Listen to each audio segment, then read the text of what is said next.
Hey there. Welcome to LSAT Demon Daily. I'm Ben Olson. That's Nathan Fox. Together, we're the founders of LSATdemon.com and our weekly podcast, Thinking LSAT. This email is from Bonnie. Yeah, Bonnie's a current student of ours. Love Bonnie. She's always very enthusiastic and participative. Is that a word? In class?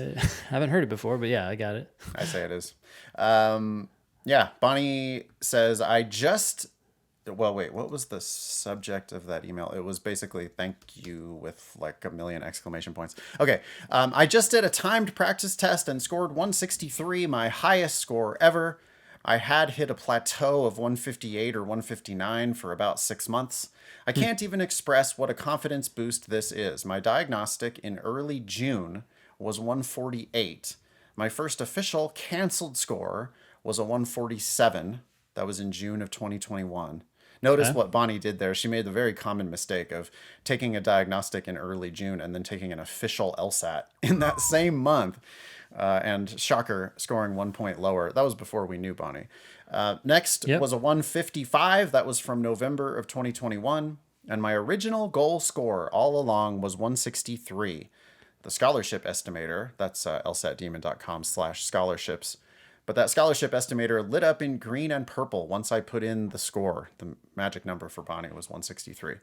What sold me on Demon Live was Nathan's comment that even one extra point can translate into $10,000 more in scholarship money. I am coming to the end of my first month with y'all, and Demon Live is so worth it. I actually remember Bonnie came to one of my study groups. I do those every other Thursday, 4 p.m. Pacific, 7 p.m. Eastern. You can come talk to me and ask me any question you want about law school admissions or the LSAT. And I remember that moment with Bonnie. I remember saying like, well, Bonnie was like, is it going to be worth it? And I was like, well, one LSAT point could be worth $10,000 in scholarships. So, and I think we can get you more than 1 point in a month. Yeah.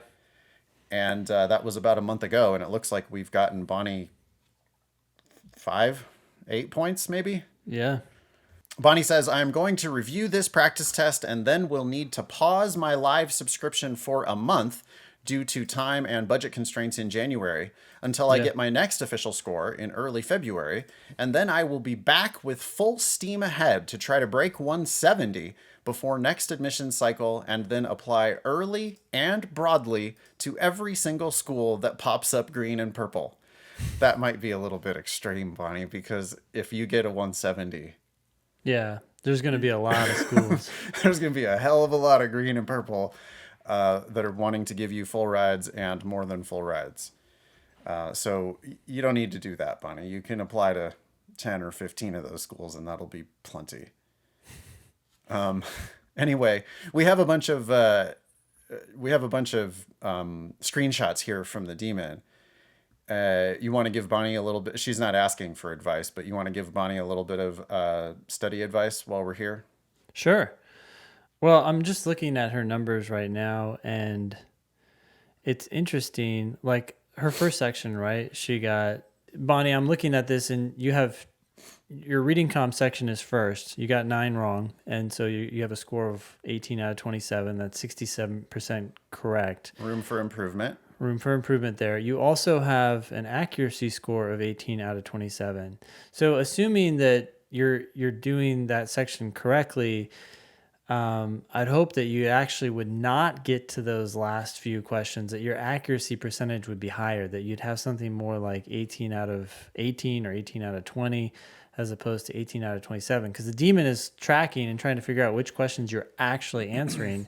And at least based on these results, it looks like you attempted all 27 questions. Let me put it another way. 9 wrong out of 27, you're missing a passage and a half worth of questions. Yeah.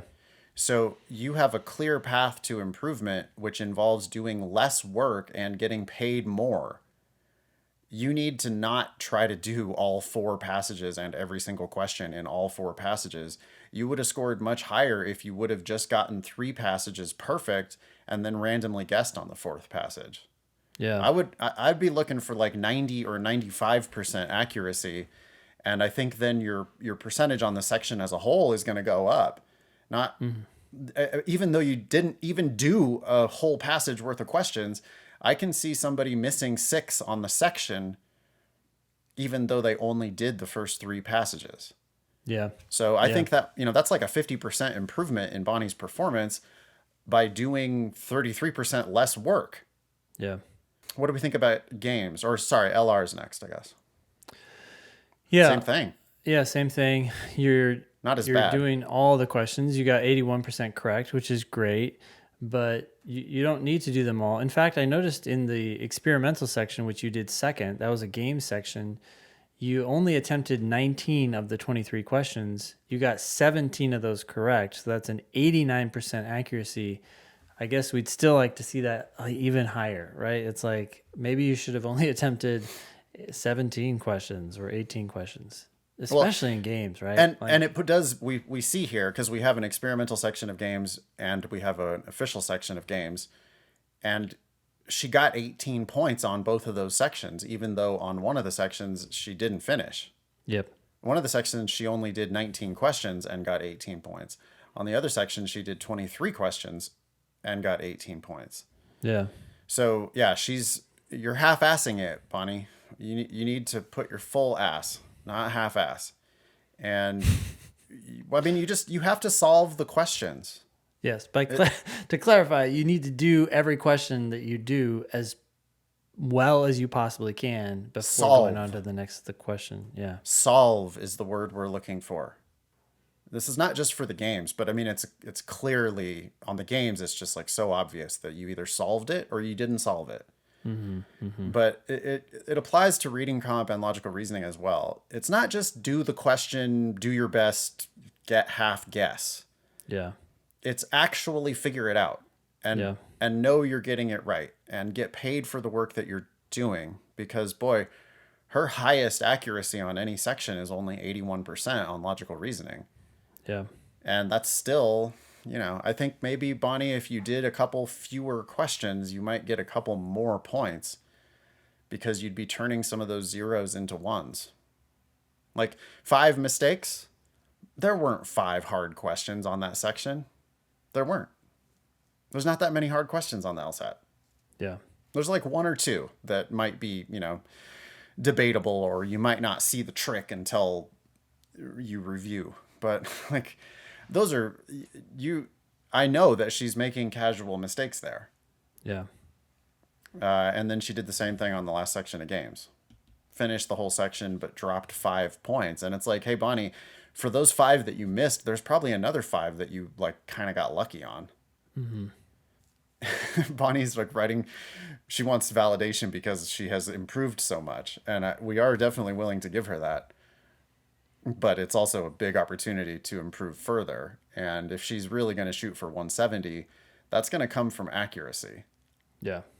It's not good, actually, Bonnie, that you're finishing these sections. Some people think it's good. Like, oh, well, my speed's not an issue. It's just my accuracy. You're not doing it right. Like, you're making it hard for yourself.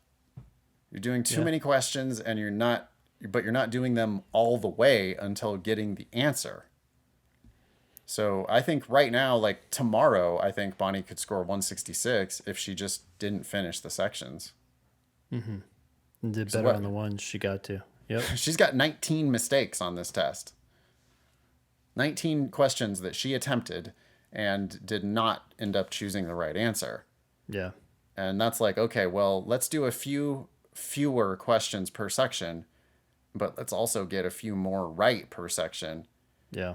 And I think you're immediately in the high 160s instead of the low 160s. Yep. So that's where you need to be looking to go, Bonnie. I know you didn't write in looking for a lecture, but that's what you got. Cool. Email daily at lsatdemon.com if you'd like to ask us a question or share some LSAT or law school admissions news or even your test results. Thanks for listening.